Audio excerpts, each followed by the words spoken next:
There we go. Make sure you turn on the mic. Okay. Hi.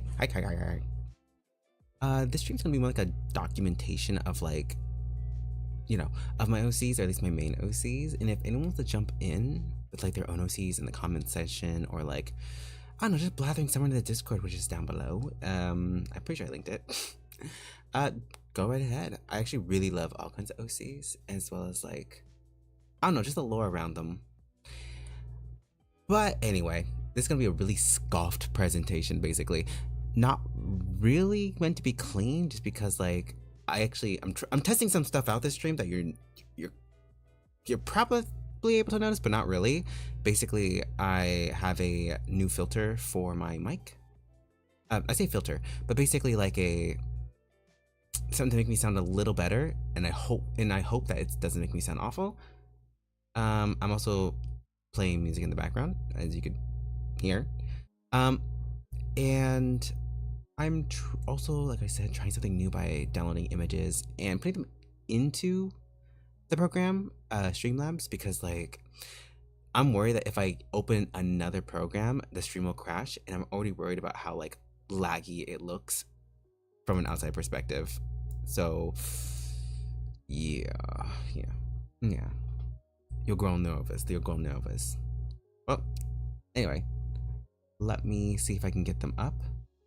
Hopefully adding a bunch of elements won't mess it up too much, or images. There's a slideshow option. And yes, this is, like I said, it's gonna be scuffed. I'm gonna be like trying things out. Add a slideshow. What's this? Ah, okay.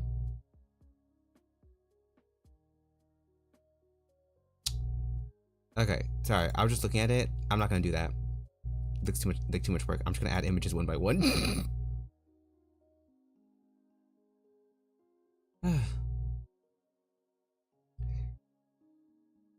we are. Get this thing on.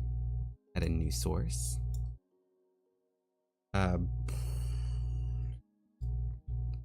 There we go. Just had to label it real quick.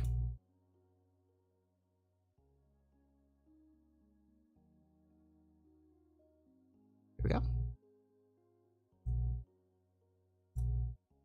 I'm putting it a bit in the background, because it's meant to be more like a, ooh, look at them, ooh, looky, rather than about me. Let me just make myself tiny. Get my little guy here. You can't really see the text, but I did post this on my on my Instagram as well as TikTok. So if you want to get like a better view of like the references and little notes here, I would suggest going to those. But like, that's not here nor there. Oh, where's my little, there we go. I was like, he needs to be gone.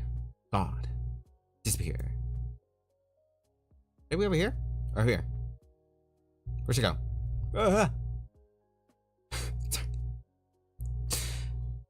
And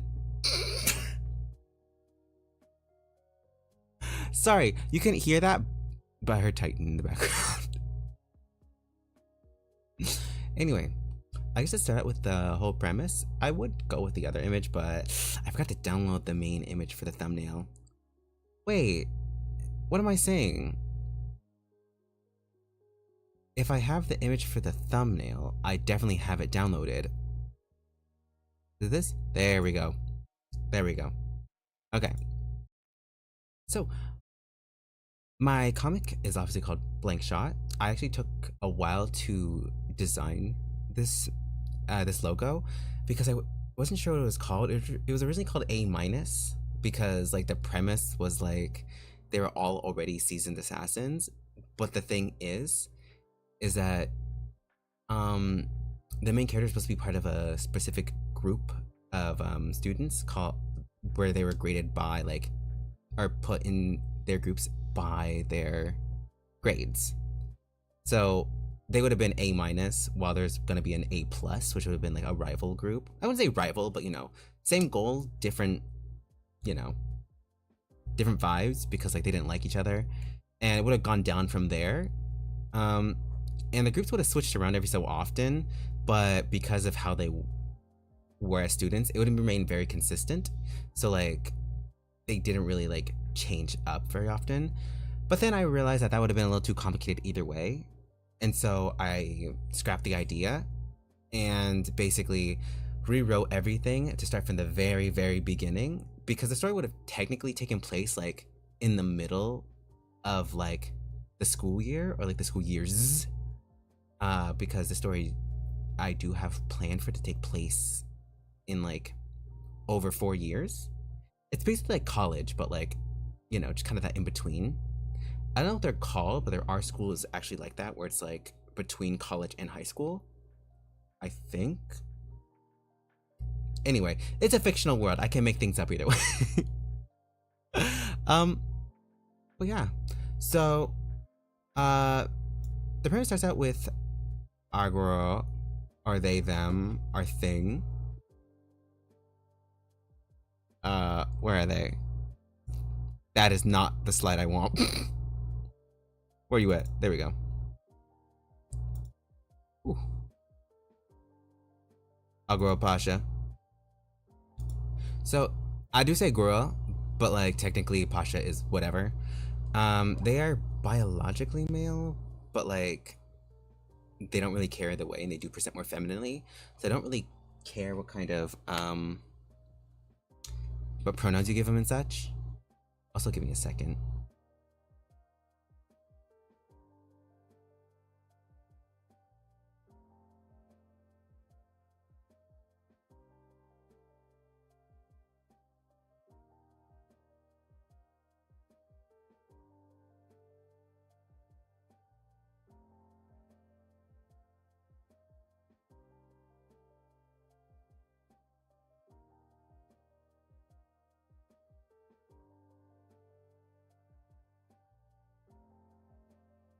Like I said, we scuffed here.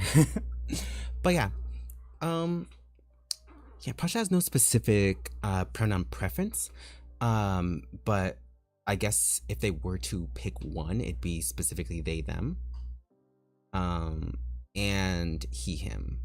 Because they do like feminine clothes, but they don't like being perceived as specifically a woman. Um, and so like it was weirdly enough. I actually wrote Pasha when I was experiencing something similar, because you know an author writes what they know, so it was meant to be kind of a Pasha meant to be like kind of a reflection of like who I was at that time, and at the time I was like really trying to discover who I was, and I felt that Pasha kind of starting where I was as a person, kind of like would be a nice journey for them. Not specifically about their gender's gonna stay the same. But like it just represents where I was and kind of like the development that they're gonna be going on for the story. Now, I don't want to spoil too much because I do plan to actually write it. But like right now, because let's just say I don't have a lot of time to do anything. It's just an idea right now. But still I still want to just talk about it. I guess like about like the design process for Pasha, because you know I'm all about design. On the right, our right, your right, on the right, there's a design development area, because I did take a while to design these characters properly. They had old designs, but I obviously scrapped those because I didn't really vibe with them. Especially because like I want I didn't want a white protagonist slash like a race too far outside of my own, just because you don't really see a lot of black stories or like POC stories where the character is obviously darker skinned. They're obviously not like as dark as me, but still having some form of blackness in them. So I scrapped them being Korean and basically decided to make them Black and Polynesian. I think I went with. Obviously I need to study more on Polynesian culture, so I can't say too much, but they are also kind of inspired by like snakes. even now in their current design, still inspired by a snake. Their first design was very obvious, in my opinion, with the bright lime green and like the shirt having like sharp ends, kind of like in reference to fangs. But like, I just didn't vibe with it. A lot of people did say it looked good, it felt nice, and it like fit the character, but I still didn't like feel like green was the right kind of like color choice. And it didn't really represent Pasha as a character very well. So I ended up, like I said, scrapping it and going with what we have right now, which is a more, I would say like Y2K inspired look. And weirdly enough, I wouldn't say less fan servicey, but just more like simple. Like, the kind of like aspects they have are the same with the whole like cardigan top, kind of cropped ish, short, thigh highs, boots, and a bag.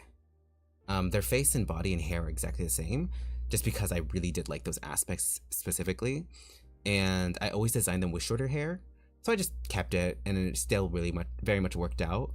And it also goes to the whole like Pasha not really wanting to be specifically one gender, or at least like presenting like a man or a woman. So I thought having them have like shorter hair, but like it's not like a super masculine style, would work out. Though I know the hairstyle is not very original. Like the amount of characters I've seen, especially since I've finished designing Pasha with the exact same hairstyle minus the braid, is crazy. But hey, also I like the design trope of like a braid because I do it in my real life as well. Not that specific kind, but sometimes when I'm in a rush or like doing something, I'll braid my hair down. So I thought, why not have Pasha do the same thing? You know. And there's some meaning to some design aspects that they have. I won't go into too much detail on that front because, you know, don't want to spoil nothing. Don't want to go crazy. But yeah, and if you look really, really closely, you can see that they do have like a design on their back, the back of their pants pocket, their pocket. And I thought it was just like, why not just make it a cross? Because like I said, Pasha's role in this is meant to be kind of like an ode to the Garden of Eden. And I did think of this before Eden's Garden. I would put that out there because I know that sometimes when you have people in the fandom space, especially if you're like really a big part of that fandom and they have similar motifs, it can kind of get like I've seen some people go crazy over people having just similar color hair. Anyway, sorry, random tangent. But it's also meant to be kind of a general reference to Alice in Wonderland, because you know, Pasha's story of like falling into, literally in the opening, no, I don't care, literally falling into a hole in the opening in order to get to where they need to be. Let's put it that way. I'll probably get to that general part of the story in due time. Depends on how I'm feeling. If I'm feeling a little spicy. And yeah, I just thought the cross would be very, is a very simple way to like show their role in character in the story, because they're meant to be like the innocent one and like meant to be, you know, not cut out for the kind of work they're gonna be forced into, even though they are like a natural at it. And I also designed the cross with sharp edges instead of flat edges, not only because I thought that was cool, but also because, again, like fangs, as well as something innocent with like thorns and being sharp, showing that they are still dangerous in their own right. Because Pasha, I designed them this way not just because I'm just like, ooh, I want to draw a person legs, because I do love drawing legs, but I also really, really liked just drawing showing the characters like abilities, which in this case is gymnastics and dance. Basically, also Pasha is a giant lily reference from Tekken 8, just Tekken in general, but Tekken, where they mainly fight, or at least like their main asset are their legs, which is why they're so prominent. because I want you to be able to focus on the legs when they move. And I kind of took that from like the idea of animation, despite it being a comic, but it would still be like a very easy way for when fights happen to keep track of like where the motion is by having the brightest part of them be their legs, while having the second like brightest parts of them, or at least where their yellow is, on their chest and the ribbon in their hair. So we'll be able to catch their motion a lot easier than if they were just wearing like all one color, or one more like darker color. And so like I did like what I was doing with the green, but again, it just didn't fit. And they carry a bag because that's just their bag. That's just kind of how it is. And another quick note, Pasha has like 2 clips in, or technically 3 clips in their hair. But the thing is that they're kind of like not important. As in like, you'll see me design them and draw them without the 3 clips. And you can't really see it in this image, but they have 1 clip behind the braid to like keep their hair from falling over it, so it like shows off the braid a lot more, and 2 in the front of the bang, and they're meant to be like silver. And I also purposely made it so that the color silver isn't really meant to like fit them very well, because I plan for a story beat if it comes up to happen between Pasha and Harrison that involves silver and gold.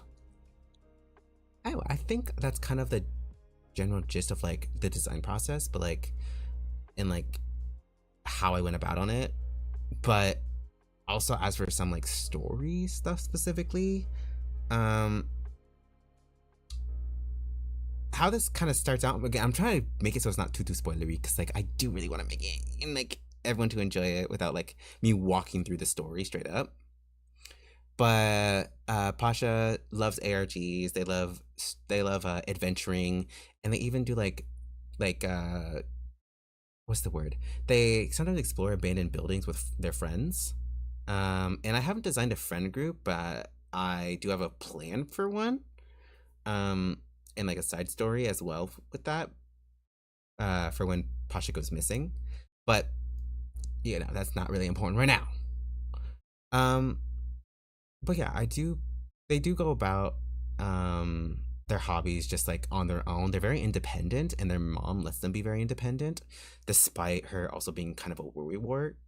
And so Pasha just kind of goes about, does their thing, and because they're so like chill about exploring and stuff, when they get, let's just say, tricked, but kind of tricked into participating in the exam for the Assassin Academy that they're going to be going to, it's kind of one of the things where it's like, well, you should not be just following random things, and it's meant to kind of go into that naivety between Pasha and like the world that they're going to be going into, where it's like you can't be that naive or like that curious, at least not naturally, or it could be dangerous. Anyway, and their design, I do plan for the change, especially their school uniform, which I do not have here, but I believe I do have it posted on, like I said, Instagram and TikTok, and I believe also Twitter, but like not a lot of people interact with that. Anyway, but yeah, and I really want to focus on their development throughout the series, and how their outfit and how they present themselves changes. I also really like the idea that because they're like getting used to the resources, you can like slowly see their hair like get longer, and basically they have like a moment they have to like cut their hair, just because it's meant to represent like change, but also it's like meant to represent how like the story they built so far. Oh, I was gonna get a little bit into too much spoilers, but they cut their hair for story reasons, kind of. Basically to like reset to where they were, but like also because they don't like having long hair. That's, like I said, they don't like presenting super femininely, so they prefer to have shorter hair.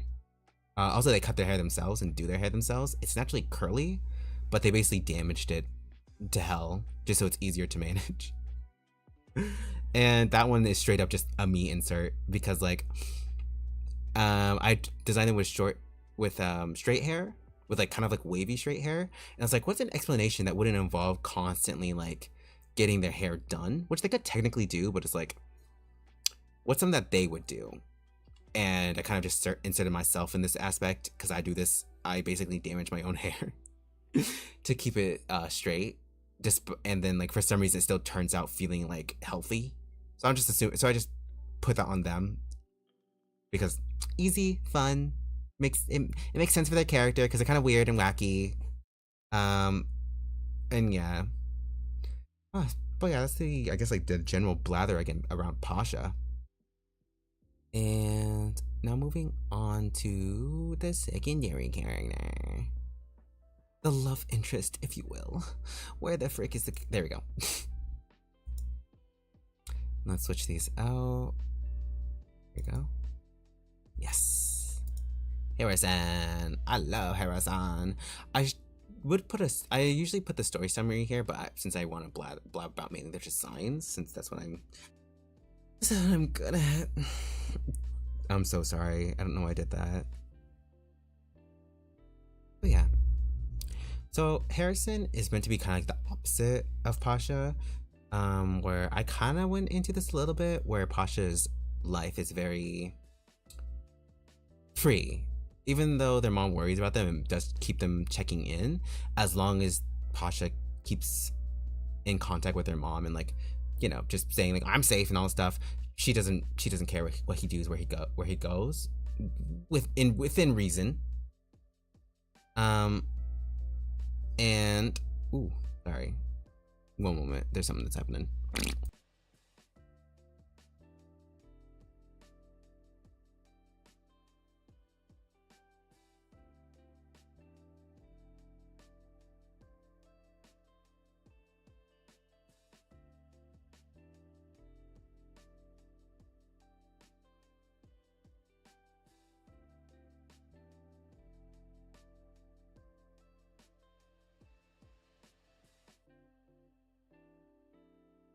Sorry, I got scared. There's like a cord that like was messing up. Anyway, sorry. Also, I'm nervous because I'm nervous that my wife is just gonna explode at any moment. I hope not, but you never know. Anyway, now what was I saying? Harrison. Oh, so basically, Harrison, he's the opposite of Pasha in that aspect, where he has a very strict household, to put it lightly. In the blurb about how he's treated, he's basically like the throwaway child, like the one that if his parents were held at gunpoint and told, "Hey, kill one of your kids," he's the kid who's meant for that situation. Like he was basically born as a free, like, haha, you can't bargain my kid because I don't like that one kind of child. And that wasn't the main intent, but it became that way because of how should I put it? This part I kind of be like, it's getting a little blurry because it's been a bit, but basically Harrison's dad had some problems during that time and basically had resentment towards his wife, and she was pregnant with Harrison at the time, and he was basically just like so angry and upset at that time. He had to put his anger somewhere, and that anger happened to be, you know, at his child, which is, yes, it's meant to be messed up. He's not meant to be a good guy, but hey, you know, what can you do? Well, I mean, I know what I can do, but like it's not meant to be all sunshine and rainbows. And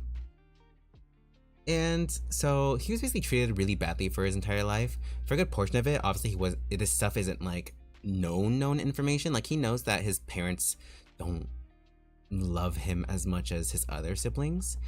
At least like specifically his father. But he does have like an okay relationship with like all of them generally. it's really the father who seems to really like be causing a lot of the tension or any like rift between the siblings.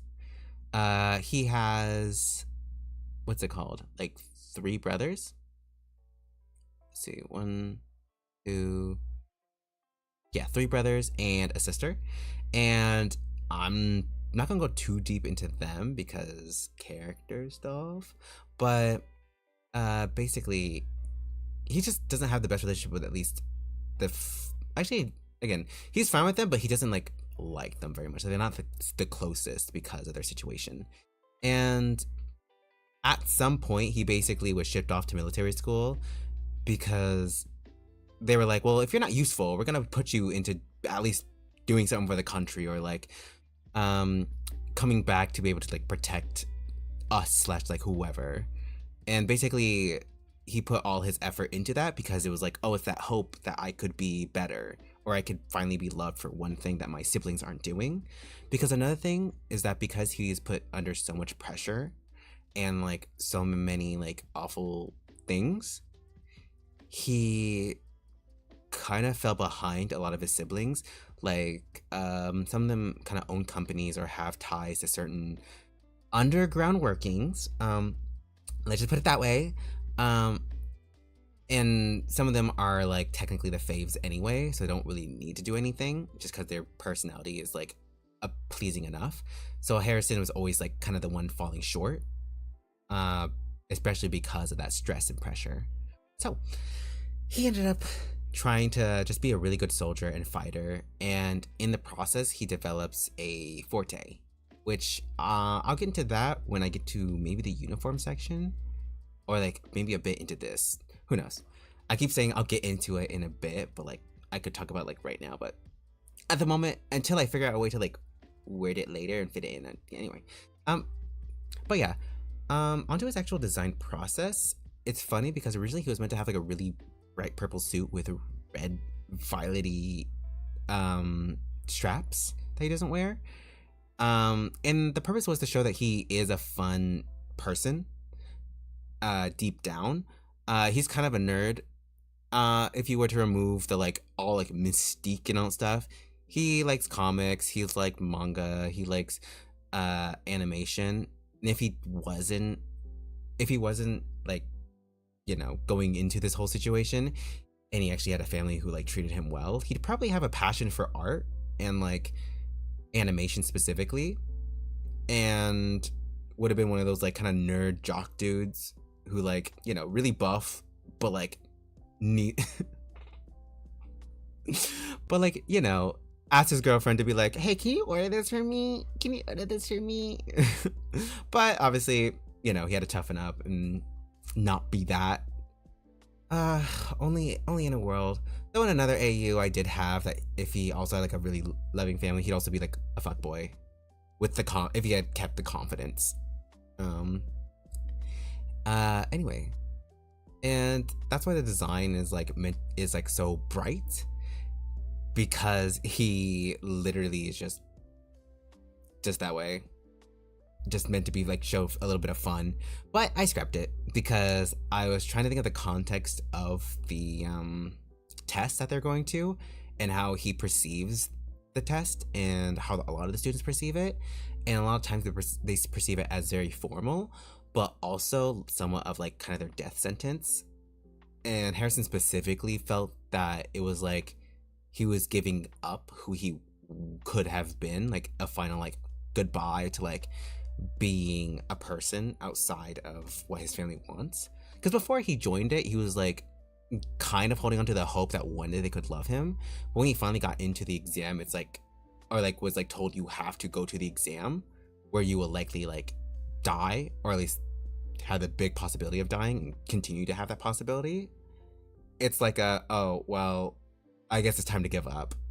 So wearing black, and the purple is because he's really inspired by lions, and it's even in his family emblem where, you know, he's meant to be the lion, kind of the like a protector to a degree.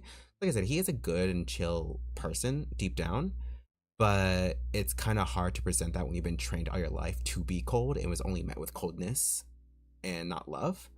And in a few of his headshots, I did draw him with like happy and like weird faces, but that's because he doesn't really emote very often. And when he does, this is kind of what it looks. I say kind of what it looks like. I drew this. This is what it looks like. And some of these are in different contexts, like the one with his hair down in the headshot over there. Is like them at a beach, and I was like imagining a mission where Pasha and him were like looking for something, and they found something else. I was like, ooh, look at this.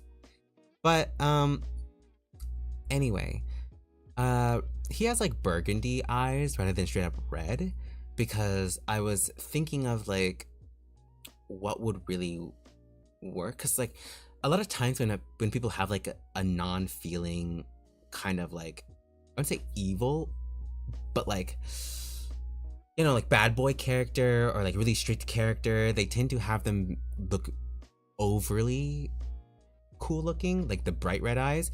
And I still really wanted red eyes to a degree, but I didn't want them to be bright, so I made them dark to represent brown eyes instead. And then with Pasha, where it's like they're kind of gonna be blue, but like a dark greenish blue, so they're not like too distracting when going about.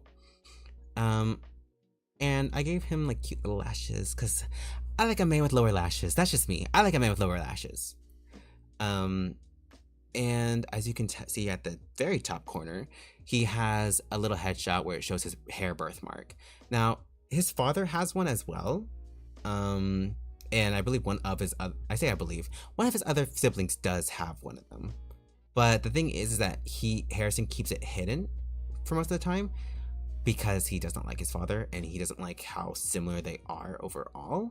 So he does things like slick his hair back, not only to seem presentable, because he was always trying to like perform as like a good son, but also because he doesn't want to constantly be seen with his father's birthmark. Well, his father's birthmark, again, quotations, because, you know, it's his own. And this is not going to be a spoiler really, because it's like kind of duh. Basically, Pasha treats him to love himself naturally, and just kind of get through like internally forgiving his father without ignoring his actions, because therapy is like not a thing he understands. So, you know, plus I think sitting down in front of a therapist in a story is kind of hard to do, like, right? You have to be like a really good writer, and I ain't one of those, so have Pasha do it.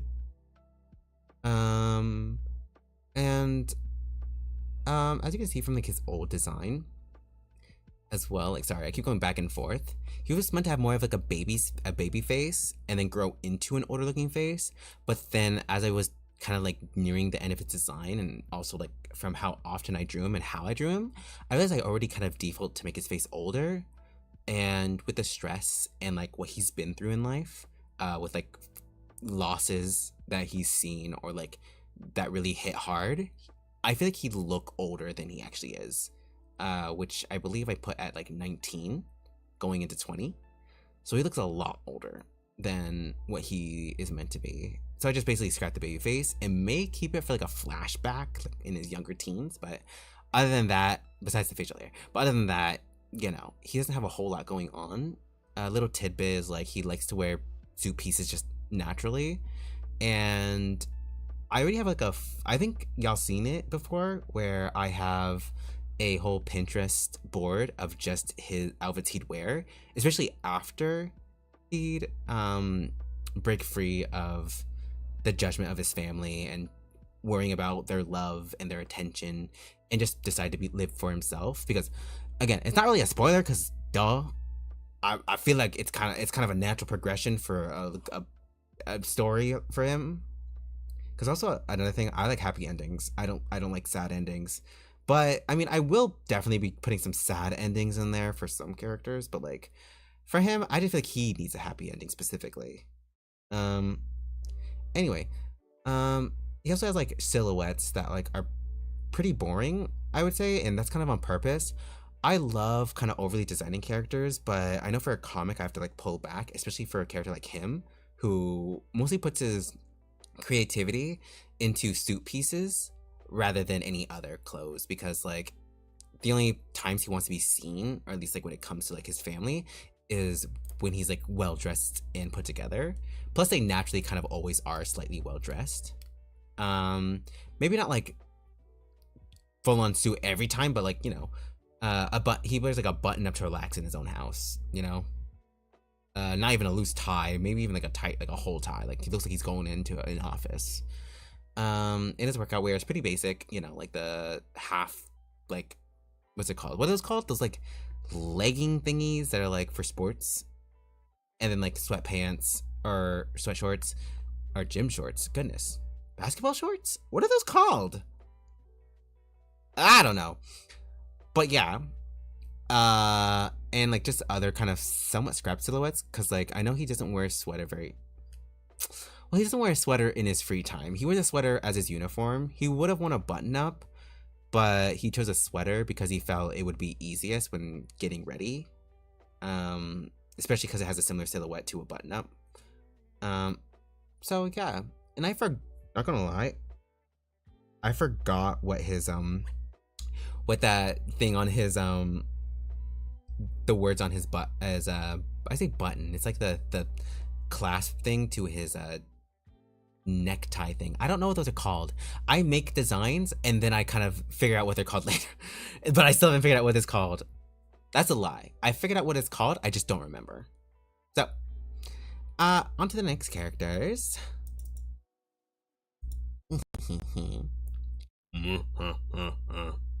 Where is it? There we go. Now, these two characters I do not draw very often, but I need to. They're basically the two like secondary characters. Basically they hold more importance than the rest of the cast. Like they're not just like background characters, but they can be. They're like a part of the main group. Like they are the main group, but I don't ever really draw them a lot, despite them having such a big role in the overall story. It's because I like BL. But hey, you can't hate me for liking something, you know? But anyway, I kind of, weirdly enough, push the like both extremes of Pasha into these two characters, weirdly enough, and then I kind of recycle the dynamics between Harrison and Pasha together. But they're like if Harrison and Pasha worked out as a team, like a future shot or future example of how it may be. Because the first character, Bonhwa, I think it's Bonhwa. Anyway, basically his whole thing is he's kind of meant to represent like the Cheshire Cat, and just be cat-like, and he's meant to be like kind of like mischievous and a little like, he's like Cheshire, but if Cheshire was more like silly and like outgoing from Alice in Borderland. His hair is meant to be like a little bit more like a moth, but I kind of wanted to look also like cat ears facing down. And he's just meant to be more like a fun, like happy-go-lucky kind of character who thinks everything's a joke. And his thing is that he's never not smiling, even a little bit. Like even when he's just paying attention and thinking, even if it's like really, even if he's really upset, he's never not smiling. He's always has a smile on his face. And I made it so that his whole design, even when he's professional, is meant to look kind of like silly, or like he's not really meant taking the whole situation as seriously as it should be. Like his suit, like, or his button up isn't a button up, it's a tracksuit, like a zip up tracksuit kind of thing that he puts a tie over, and then a sweatshirt to hide the rest of it. Also because like Jamari specifically told him you need to like a button up or something that looks more presentable. And then he was like, sure, whatever, and then did that instead. It works out, but like, you know, it's not what she asked for, but it is what she asked for. And I just tried to have more fun with his design. Originally, he was meant to have like pink. He was meant to have pink as his main color, and Jamari was meant to have blue as her main color. But I just switched them to try something out, and I ended up really liking it. So they are meant to have basically swapped color palettes. He's also meant to be like a gamer dude, like he's just meant to have fun, and I made him an ex-idol, where he was trying out to be like to become an idol, but because of his like real life responsibilities, he ended up having to, you know, do this. And he also has a subplot that I'm not gonna go too deep into, but basically he was sent to the school for a reason, as well as some other characters that I won't like spoil too much. And by the way, even though I'm saying this, it's like you don't know you don't know even if I mention something that may be like, huh, is that what she means? You won't know. You won't really know. Let's put it that way. You won't be sure. Anyway, and yeah, he's just meant to be the fun one. And then Jamari, she's actually meant to represent the caterpillar. Weirdly enough, she does not smoke. She does not drink. She doesn't like have any specific vices per se, other than maybe an addiction to phone games. She's basically like a mom, like literally a mom, where she's very serious, but she can have fun. When you know the time calls for it. If a situation comes up and it's serious, she takes it seriously, like, and even like a little too much at times. And she wants to come off as intimidating, as though she's like more of an authority than she actually is. Because, you know, a lot of times, despite her being super savvy, super smart, and very aware of her surroundings and situation, people don't give her flowers. Like, the only person who really does is Bonhua, because he knows her and he knows her ethics, like her work ethics. But a lot of people around her kind of take her for granted. So she tries to like offset that by at least looking the part of like someone who is in charge. Her eyes are more naturally like rounded and like cute, but she uses makeup. Like if you can kind of see that little bit right there of an eye, she puts on liner to make her eyes look more intimidating than they actually are. And same with her braid. She does like prefer her hair naturally, or have her hair more like done up. Again, kind of more like quote unquote feminine, but she keeps it in that style because it's simple, it's easy, and a lot of times people will like when her hair's up and braided, it looks a little more menacing than if she were to like do anything else, but still show a more feminine side, such a playful side to her. Plus, I just think it's more interesting to have like a side ponytail rather than a straight back ponytail. I don't know, that's just personally a me thing. I remember having a hard time designing her because I made her so dark, but then I was confronted with the idea like, oh, she's allowed to be dark. A lot of people kind of like get into their heads about like if a black character is too black, but sometimes you have to remember that there are black people who are just dark. Like it's okay if on a technical scale, they aren't, what's the word? Like their hair and their skin sometimes blur together, but that's just kind of how, you know, people who are dark skinned live. Like that's just a natural part of their existence. It's like how we don't get as mad when like lighter skinned people have lighter hair, even though it technically blends together.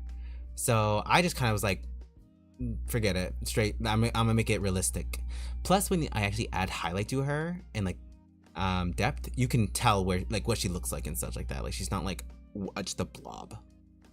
Her shoes are also meant to be like references to my old shoes I had, but I also thought they would work because they like are thick heeled and they like wrap around her ankles. So if she has to run or do something, she can still do it.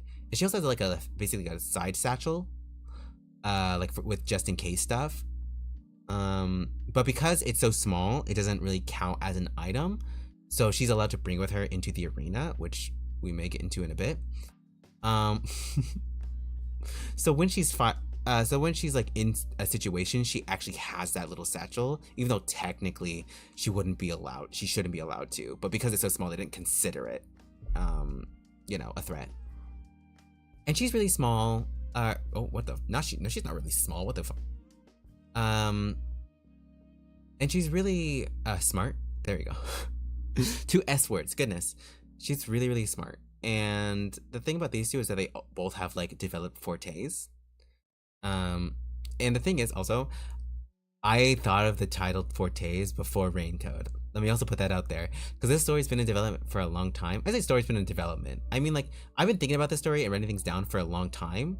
So, what I thought of calling their abilities fortes a long while ago, and then Raincoat came out with fortes, and I was like, frick. Okay, well, what do I do? And I just kept it because I'm like, they don't own the word fortes. So they both have fortes. Bonhua is basically he can blend to the background, like basically suppress his I didn't say his appearance, but like his aura or like his energy. Like he basically becomes a background character is his whole thing. And the more extreme version of it is like at one point he was in a room of like people working. He was able to sneak in and just kind of sit down and listen to them, like just watch basically, and they didn't notice him. Like obviously if cameras are on and all that stuff, he'd be noticed. So he still has to be careful, but when he's in a group of people, he can basically disappear. You know, like that one friend in the crowd where like, you know, you're walking and then like you turn around and you're like, where'd he go? Where'd he go? And it's like, and he's also be the most important friend too. Anyway, sorry, that's a separate thing. And then Jamari's, hers is kind of still like in the air, where my plan is basically to have her be super quick at math. Basically, she can calculate anything in the moment. Like if she has to throw a rock a certain angle, she'll always hit her mark, as long, again, within her abilities. Like obviously if it's like a superhuman feat of like throwing, she would not be able to, but she can do the math for like, if she would have need to throw a rock and hit a target, she could do it. If she needed to like move out of the way of something and figure out where it came from, like a bullet, she could easily quickly figure out the trajectory and where the person is. And obviously things like actual math are really easy for her in programming and hacking. But the funny thing is that she jokes about how like her hacking isn't the same as like in movies, where like she basically just has to send random links to people just to get this to infect their computers with malware and spyware. And so she's like, anyway, sorry, it's just a little like silly thing. She's like, what do you think hacking is? And it's like a random hotel employee that she like gets into the hotel's computer just by being like, press this link for free this. Anyway, so that's kind of the gist on them. They've been friends since kids. They are not a couple. I probably should make that clear. They are not a couple.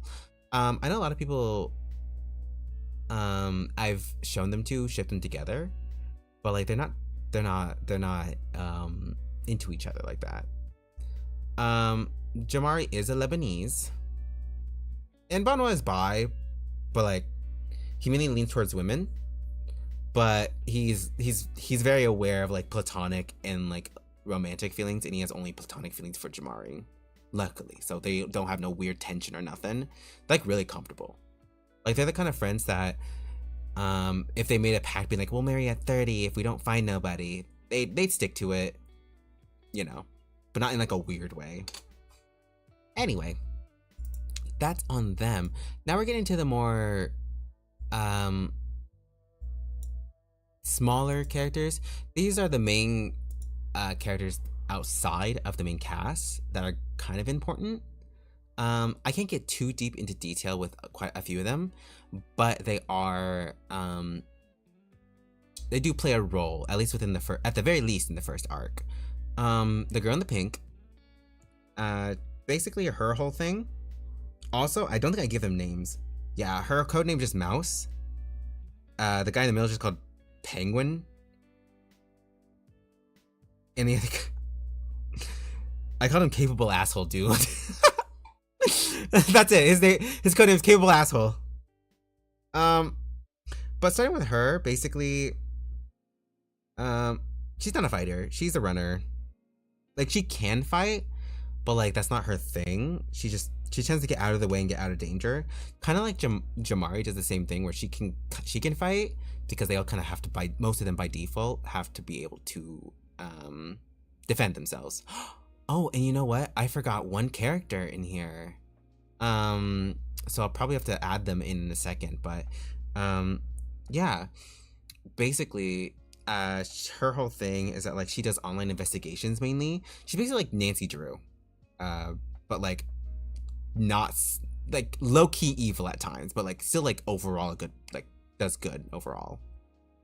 I actually really struggled with her design because I was trying to figure out something that was like cute and original, but Jamari already had pink, and I didn't want to be like, oh, pink girl, over and over. So, but then I was like, but I really want her to, because she looks really good with pink, and so I decided to add an accent of red, or like that like purpley pink or purpley that like pinkish bright red, just to make her stand out while also still having pink. It made her pink also a slightly different shade.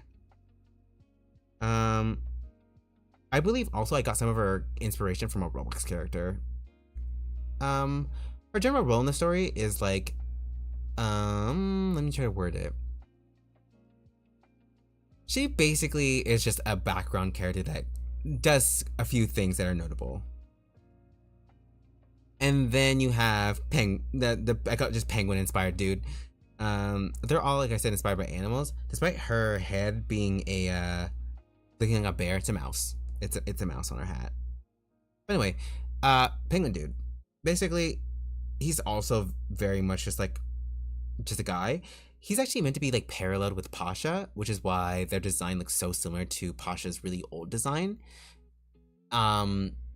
Basically, they're in a similar situation where their family similar but different. Their family tricked them into going to the exam, while Pasha's accidentally gave him the information to the exam. So he's having a hard time dealing with all this. Basically, he's just having a hard time. He's just a mess. He's a crying mess, worse than Pasha. At least like throughout the entirety of school life. So yeah, I made him basically a pretty sad character. He does have a good moment within the story, and play somewhat of a role then, but you know, he's not like that big. And his whole thing is basically he's a robotics nerd. He thought that he was actually going to be in like a robotics camp, but obviously he's in the exam instead. So that's why he looks like slightly more like out, like ready to go outside to a degree, or like at least ready, like more packed than the other ones. And he was also like when I was trying to experiment with my style, at least like with like noses, because though I do like drawing like more prominent noses, as it isn't shown in my model, but I do have a more prominent nose. He was basically like my experiment to try that out a bit better. So yeah, but also I think it looks really nice. I like him a lot. He's one of my faves. Then you have Asshole Dude. Then we have Asshole Dude. Basically, he's just edgy. Like, let me look at his notes real quick. Like his basically one of the notes is cringe in secret, low key out, and like the alpha dude type with like the whole like looks maxing, workout maxing, like what else maxing, just a maxing kind of dude. Like he uses that kind of language, like podcast vibes, low key misogynistic, like he's mean and has like a messed up attitude, but like he doesn't have like horrible views. He's just like a dude who doesn't think about others very often. Like not straight up narcissism, but like just like not really about others. Like he has empathy and such, but just like quells it down because, you know, he's a more seasoned assassin. Basically before he joins the exam, he already has a job working for people to take others out, which is why his glove, again, these are very sketchy because like their sheets aren't meant to be super detailed since they are just background characters overall.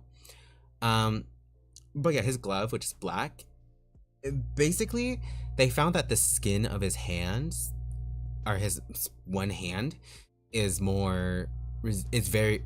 completely resistant to a specific type of poison. And so basically he keeps his glove on to like hold the poison in there, and it's not lethal in like a small dose. So if a little seeps out of his glove, a little sleeves off of his glove. It's not deadly. It's if like he smears a bunch on you or hits you with a bunch of it, it becomes toxic. I don't know what that poison is. Don't ask me. It's anime logic. It's just poison. But yeah, and he doesn't do it very often because of his whole not like he doesn't want to run out of it, especially in this situation. So he basically keeps his glove on the entire time. And yes, he does wash his other hand. He's maybe a maxing dude, but not like a nasty maxing. So he's not like nasty. He's not nasty. But yeah, his whole thing is that like he's just meant to be just a guy, like nothing special, at least like in terms of like anything deeper. Like he likes video games as much as the next dude. He likes live streams as much as like some random guy. He's not meant to be like a super deep character outside of like his role in the story because he wasn't allowed to beforehand. If we're to get into like his past and like a lot of these characters' pasts, it'd be like pretty like, I say bad, but not really. Basically for this dude, he was always like kind of like the more popular kid. I say this dude, the asshole guy. He was more of a popular dude, very chill, very like, I would say friends with everyone, but he was well known for being a bully. Like still not a very good guy, but like still overall liked. Like a lot of teachers, a lot of people would let things slide for him. Even his grades, they were average, but a lot of times because he was so charming, they would just let it go. If he got like a fairly bad grade, like they bump it up a little bit. And so he's kind of like always come with the idea that things will just work out for him. So that's why he's like the way he is, where he's like very much about himself. And then the penguin dude, basically he's just like the typical like nerd archetype, where he likes robotics. He always found like electrical work very interesting, and then he kind of like took a special interest in it. And luckily his father, who works at a junkyard, was able to obtain scraps, obviously after some like making sure that none of his like radioactive or dangerous overall, and basically let him just go at it. And so he basically like just learned from there. And one of his main hobbies is creating engines, or at least like generators, just because he likes the idea of like always having something in order to in case he gets stranded or something out in the wilderness, because he also has a big fear of being in the forest. That's it. He just does not like being outside or being in the wilderness too long. So I thought he was kind of excited by the prospects of a camp for this kind of work, because it's a safe way to experience something that he's like very, very like nervous about, with people that he could relate to, or at least he feels he could relate to. But obviously it wasn't that, so he's just thrown to hard mode. And he also brought his generator. That's why that bag's kind of like so big, or at least I try to make it look big. It's because it has the generator inside. And as for the mouse girl, basically she's always been a loner. She's really nice. She's really chill, and like even like kind of the cutesy type at times. But let me move my head to show her full like lower boots. But like she was just kind of always doing her own thing online. She like did streaming for a while, got bored of it, left that. She tried like making like short form content. She kind of popped off a little, but ended up kind of like not liking that either. And then she basically got into like being a troll online, on like an alt account, and began kind of being able to cyber stalk people and find their information, especially if they said something like kind of stupid or messed up. And she basically go like, well, I have your IP, or like, well, here's your address, kind of vibes. And it was mainly bully type, so she's not evil, but like she troll bad people. And then she basically slowly got into like online sleuthing.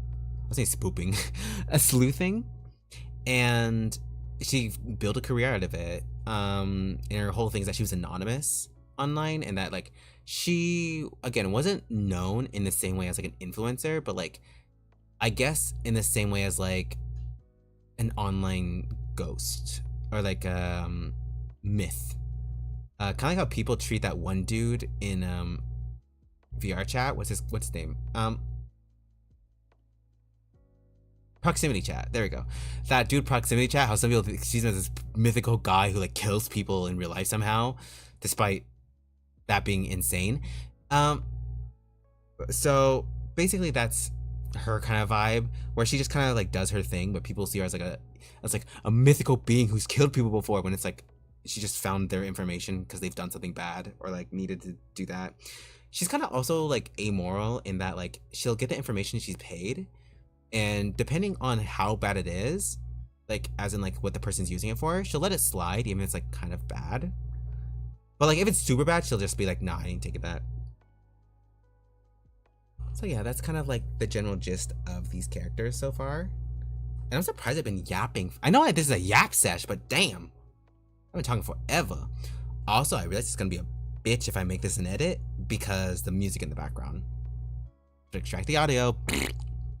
Anyway, now I'm done with them. Oh wait, I forgot. There is one character I forgot to add. I'm gonna see if I can open Discord and hope things don't explode in the process, so I can add her. Give me a second. This character is, I guess I'll kind of go over her. She's unique in that she's one of the older characters in the cast. Not old, I shouldn't say that. She's still a young lady, but she's like in her mid-20s and not really super excited. Like, she's very chill about everything. Like, if you were to like, oh my goodness, sorry, I'm like bouncing around because like I'm also on my tablet trying to get the trying to get her image. That's not the place. Basically, she's a chill person, even boring at times. Like you'd question if she even has a personality kind of vibes, but she does, and it only shows when she kills somebody. Basically, she's kind of like here we go. She's a little much. Oh, hopefully things didn't go crazy. She's a little much. She doesn't like go out of her way to like hurt people intentionally, but like if her job involves killing somebody, she'd be glad to do it. She'd even treats it as a game. She's pretty ruthless, and despite having like a more chill personality, she still is very much a killer. Okay, I'm nervous about this because I feel like I'm gonna have to reformat everything. Okay, there we go. Oh, okay, there we go. Sorry. Now I can actually show her. It's gonna take a second. Eh? What the? She shut up for like 2 seconds.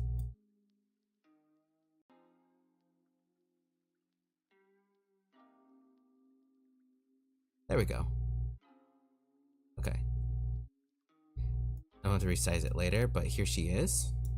Her whole thing is that she's, again, like a very tropical, kind of like free-spirited character. She doesn't really say much or do much, and at times she's not even like really scantily clad all the time. She's just like showing off her body because it's easier to move around. And those pants are actually to cover up a swimsuit she has under.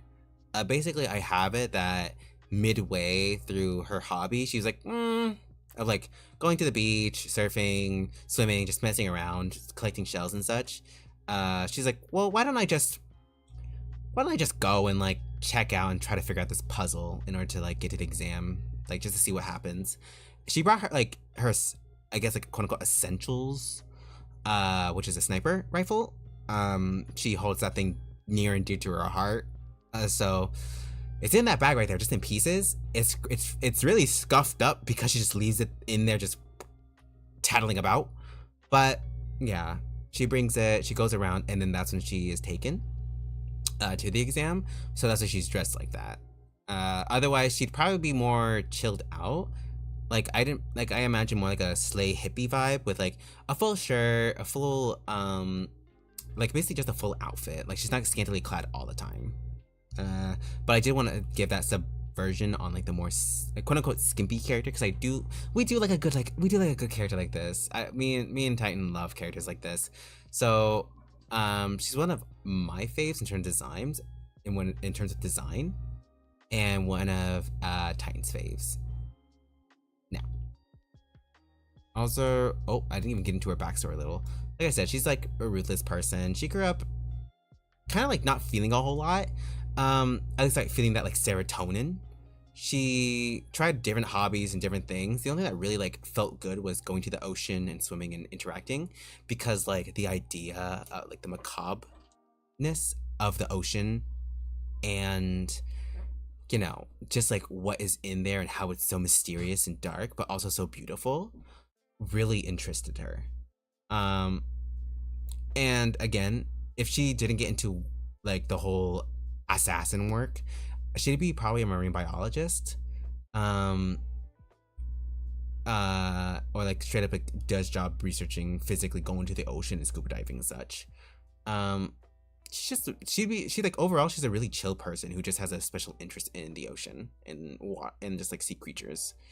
Um, but you know, her second main, or I say her second main, her main interest is assassin work because basically she ended up kind of falling into it by accident. Similar to like some characters, she killed somebody, got away with it, though like in her case it was someone really really big, and she basically was like recruited as an assassin, as a training assassin, for like an indie company. And in turn she ended up being who she is. She left the company, but like she didn't really, but they know they were a pretty chill company. She was like very like about it, and they know who she is. She didn't tell anyone, and they knew she wouldn't tell anyone, so they just let her go because it's like she don't care. And now she does like commissioned assassin work, which is why like she takes everything so like chill.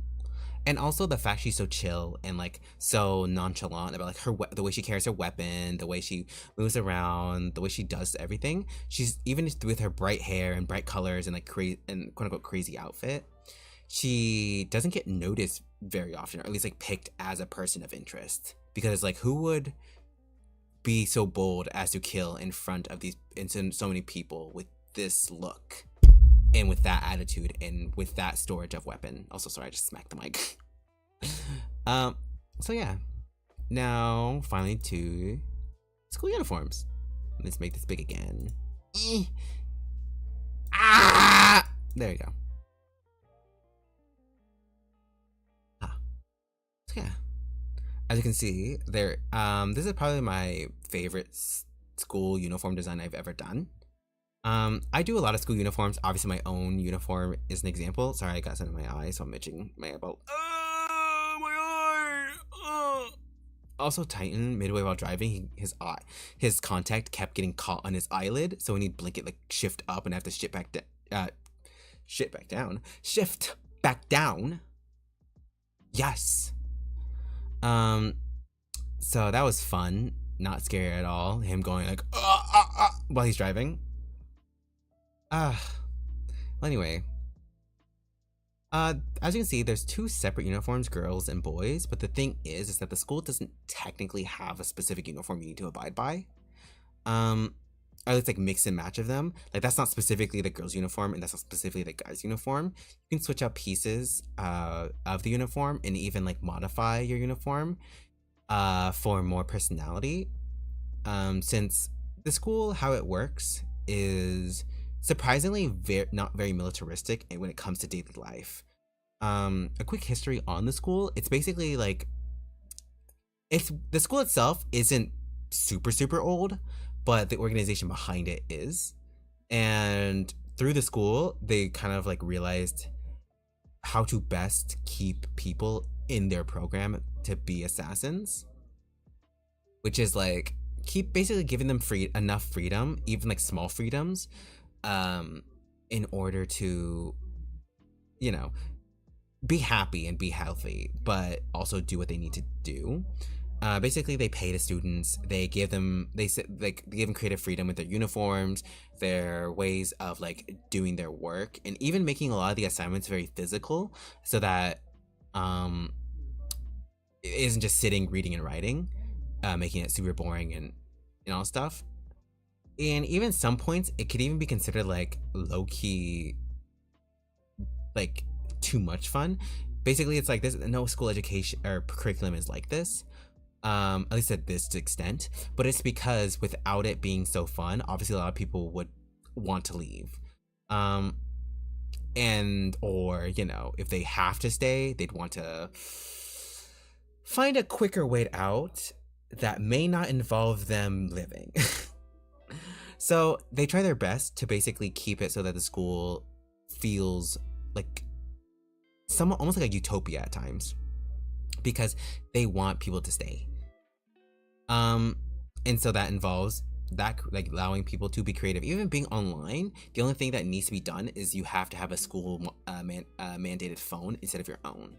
They do transfer some data from that phone to the other, from your own phone to the new phone, but it's very wishy-washy in terms of what you can actually say and do. Basically almost all the student body have no social media other than, well, VTubers, and like basically if they already have careers or things that involve not showing their face or identity or personality, or like straight up who they are, like basically faceless accounts that are very difficult to trace back. So a lot of times you will not they'll allow like you still being content creators who are content creators. They'll allow people who are like online posters just to keep posting and consuming content, but you cannot show your face, your location, or what you're doing, or it could result in punishments. And the school punishments, from what I remember, aren't deadly, but depending on how severe they are, it can involve physical punishment to mental torture. Again, if it's egregious. And luckily though, they do have like people ready to scrub information off from the person. Like imagine basically it's like the equivalent of like if you accidentally leave a breadcrumb on the table, they're basically there to like sweep that information back away before anyone catches it. So students are overall pretty safe and able to exist and be online and like do all that, but just with some restrictions. Now, as for like the actual curriculum of the school, it kind of goes by year. Basically by any school it goes by year. Basically the first bit is all within the school. It's training physically, it's training mentally, and also with each other. And then it moves on to like weapons and like training fortes, because the thing is that multiple students either come in with fortes, or some who look like they could develop a forte are put through a specific forte class to build that up. The main character Pasha does have a possible forte, but they basically are just trying to figure it out. And they do have like other things that make the school more fun. This isn't technically a curriculum, but it is some like things that the school does, which is like celebrations. They allow parents to come in and meet their students once a day, what's it called, like once a year for a week or so, just to spend time and catch up. And those are only if the parent agrees to basically being monitored, like basically being to the same degree of monitoring as the student. And so a lot of times parents are already connected to the organization in the school already, so it's not really a problem. They're kind of already aware that they're being watched. So yeah, but they end up having some time with their kids, because again, having that complete disconnect from their family and friends is dangerous to them. And yeah, sorry, let me take a moment, I'm stretching. I've been yapping for so long.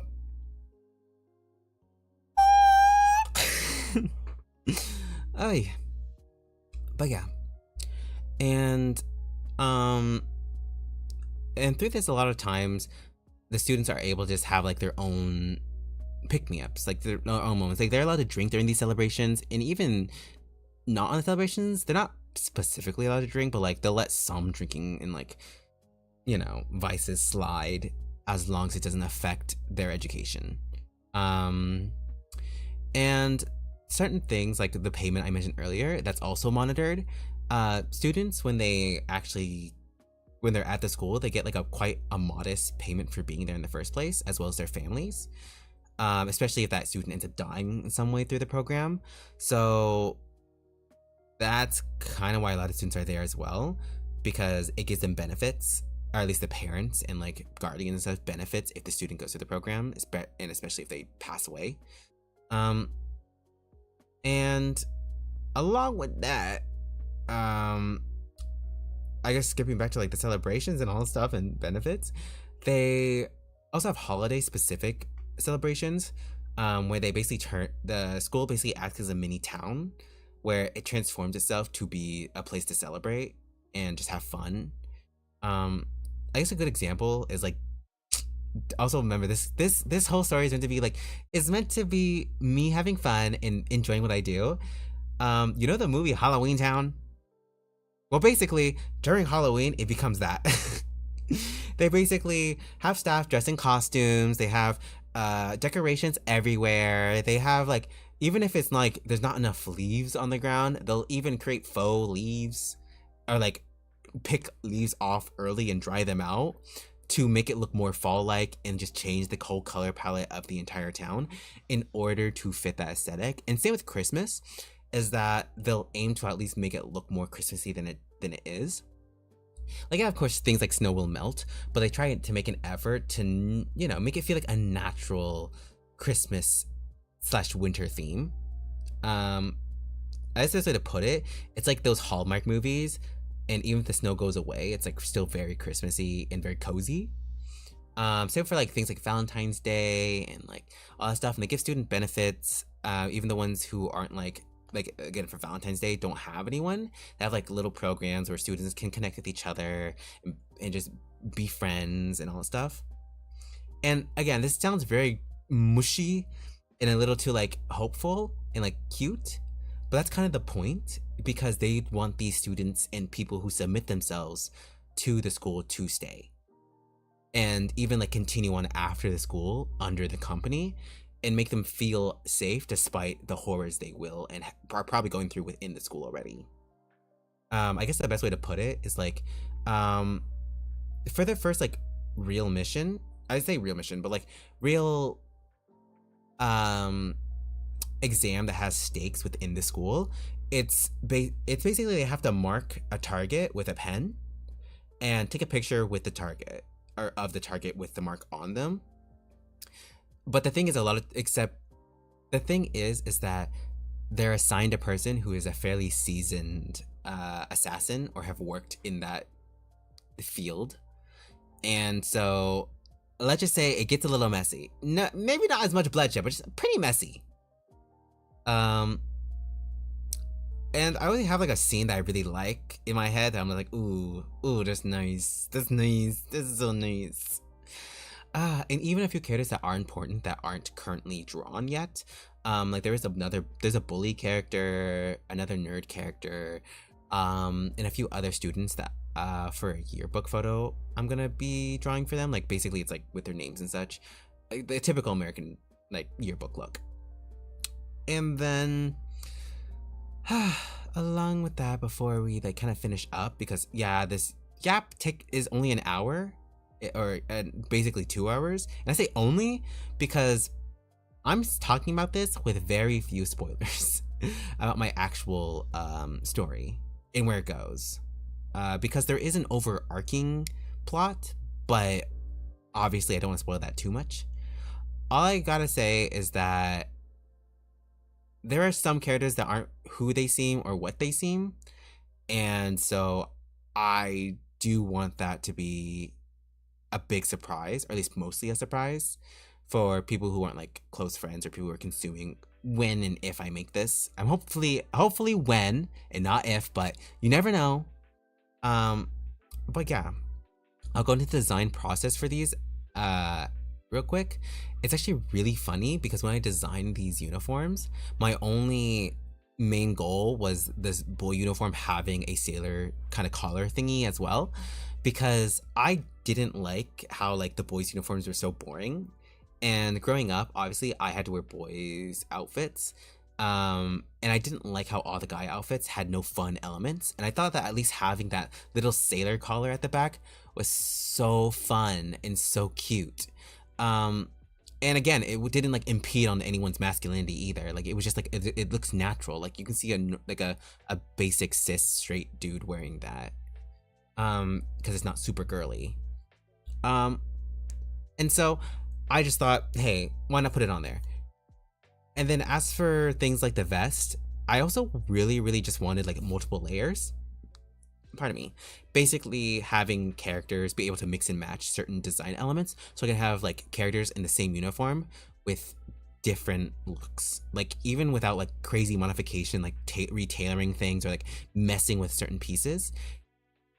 It's still like they still be able to like stand out without having to like completely remake the uniforms basically. And again, the only restriction they have when it comes to uniform modification is that it has to look like the symbol has to be visible. The uniform must still be recognizable as the uniform to a degree, and it can't be too inappropriate. And that's about it. Otherwise, it's free game. Even like when I say inappropriate, as long as it's not like your whole things are out and showing. If they're poking out, oh well. But like, if it's like almost completely out, no. That's much. That's too much. But like if you have assets and like they're kind of showing, oh well. Now, I believe I called it Mount Academy or North Mount Academy. There we go. And it's again reference to like the Bible, the North, and like the North Star. North Star, what's it called? Basically the star that guide the three wise men. And the goat is meant to kind of represent the devil. It's meant to represent the devil. Again, just kind of like that, the weird relationship that religion and like the Bible has with like evil and good, but to a degree, because the Bible itself is a story that wouldn't exist without evil and good. It needs to coincide with each other, which is what this school kind of represents. It's basically used as like a necessary evil, though not all the things they do is good. Like I'm gonna have the characters run into some situations where they may not want to do something, but the school says they need to, and they have to do it. Setting off some plot things. Another thing is that the skirts, I didn't want them to be like the basic skirts I have, like the one I'm wearing now. So, and plus I wanted it to be easier to draw. So I basically had the skirts as like flat skirts with like little frills on the side, so that when characters can still move and run without the skirt getting in the way.